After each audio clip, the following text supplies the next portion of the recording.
जैसा कि आपने बोला कि आप 30 साल से खेती करते हैं, तो इन 30 सालों में आपने कैसे-कैसे टाइप का कचरा देखा है अपनी किसानी में?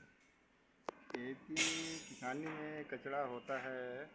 खेती करते हैं तो जैसे कि अनाज हुआ कोई भी, तो अनाज को जो है निकाल लिया मशीन द्वारा, तो जो उसमें जो पुआल बच जाता है, कुछ तो जानवरों को खिलाने के लिए हो जाते हैं और कुछ जो बचा हुआ उसको जला देते हैं। और गेहूं का हुआ, जैसे गेहूं का हुआ उसका भूसा बना देते हैं, तो वो बिक जाता है। नहीं, अगर जो जड़ में थोड़ा थोड़ा रह भी जाता है तो उसको भी जला देते हैं। और लाते उसकी पन्नी अन्य जो होती हैं, उसको कचरा ही हुआ, वेस्ट हुआ, वो वहीं कहीं आसपास ही फेंक दिया उसको, वो ऐसा हो जाता है। जैसा कि आपने बोला कि जो आपकी पन्नियाँ और ये जो चीज़ें होती हैं, वेस्ट होता है, वो आप एक जगह फेंक दो और कई वेस्ट तो ऐसा होता है जो गाय को खिला देते हैं और कुछ वेस्ट होता है जो आप जला देते हैं।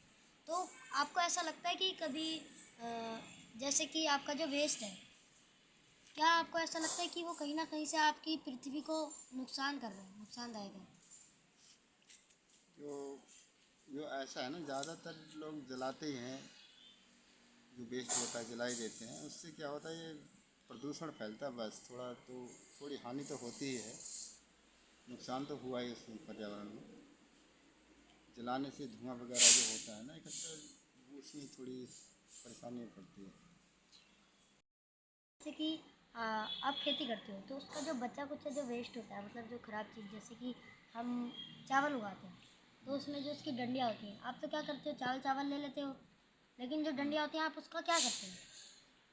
उसका जो है वो बना लेते हैं, पराली बोलते हैं इसे। वो कुछ तो गायों को, जानवर को खिलाने के लिए रख लेते हैं कुछ लोग, जिस पर गाय भैंस हैं वो ले जाते हैं इकट्ठा करके। बाकी ये बचा खुचा है जल जाता है, जला देते हैं उसको। और गेहूं का जो है, गेहूं का भूसा बना लेते हैं। भूसा से बचा हुआ जो वेस्ट हुआ उसको फिर जलाना पड़ता है। क्या लगता है जैसे कि जो आप बाहर से बाजार से जो फर्टिलाइज़र, मतलब जो खाद खाद लाते हो, वो क्या कहते हैं, गोबर से जो बनाए जाने वाले भी जो फर्टिलाइज़र होते हैं, क्या उनसे अच्छा होता है? बोलो। जो खाद यूरिया वगैरह लेके आते हैं उससे नुकसान तो है ही है। और जो गोबर खाद से बनता है, जो खाद बनती है, उससे कोई नुकसान नहीं है, उससे फ़ायदा ही हुआ। कई तरह की दवाइयाँ पड़ती हैं, चौथे पाँचवें दिन दवाई छिड़काव करना पड़ता है, केमिकल छिड़काव करते हैं, उससे इंसान के अंदर तो नुकसान हो रहा है। क्या पहले भी यही जो इतना सारा ये जो कचरा था जो खेती से निकलता था, क्या वह इतना ही है जैसे फर्टिलाइज़र की पन्नियाँ और वगैरह वगैरह? फर्टिलाइज़र की पन्नियाँ तो खैर कम ही होती हैं, फर्टिलाइज़र बैग में आते हैं वो तो यूज ले लेते हैं। जो खाली थोड़ी बहुत पन्नियाँ निकलती हैं वो उनको फेंक देते हैं। तो क्या पहले उतनी भी पन्नियाँ हुआ करती थी? पहले नहीं, पहले गोबर की खाद वगैरह, पहले ये यूरिया वगैरह डालते ही नहीं थे, ये केमिकल्स वाली खाद पहले डालते नहीं थे उन ज़मानों में। मतलब 40-50 साल पहले वाली बात बता रहा हूँ ना।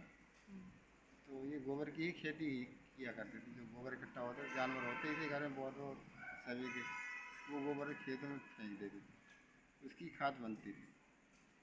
धन्यवाद।